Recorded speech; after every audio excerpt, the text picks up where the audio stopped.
ভুল বুঝুক। পরে হঠাৎ গুরুদেবের মনে আছে ঠিকই তো ভুল আছে কিনা, কয় সন্ন্যাসী রূপ। আমি তো শান্তিরামের বাসায় গিয়ে আজকেই সকালে আইতে আইতে বিকাল হয়েছে, সকালে তো আমি আজকেই গিয়ে ও কি ভূতপ্রেতাদের পূজা কইয়া আমি তো লাত্তি মাত্তি দিয়ে ঘর ঠালাই খেয়েছি, তবে কি সেটাই আমার ভুল? এই হ্যাঁ হুসাইতেছে। ওই দিকটা শান্তিরাম গুরুদেব না শৈলের তেজ কমাইতে আরে নাই। শান্তিরামের তো ঠিকই গুরুপতি ভক্তি ছিল, এ তো তিন বাবার কাছে ক্ষমা চাইতেছে যে আমার গুরুদেবেরে তুমি নিজ গুণে ক্ষমা করে দাও বাবা মহাদেব, আমার গুরুদেব ভুল করছে। এদিক দিয়ে শান্তিরামের পূজা অর্চনা শেষ হয়েছে।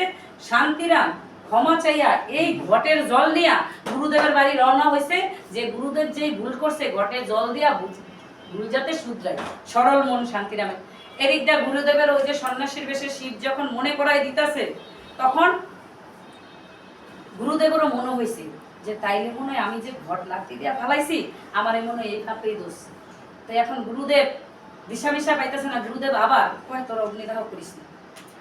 রওনা হয়েছে সেই শান্তিরামের বাসায়। এদিকটা শান্তিরাম আয়া পড়ছে, কয় কি হয়েছে?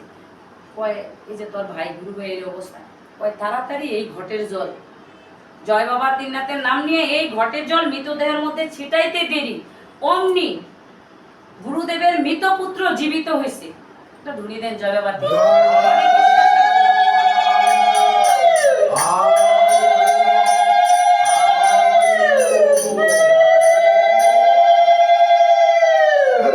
মৃত পুত্র যেই জীবিত হইল, পত্নীও ভালো হইল, গুরুদেবেরও বিশ্বাস হইল। এখন গুরুদেব আর আমি এক কথা না, অদম। গুরুদেব মানে অনেক প্রচারিত।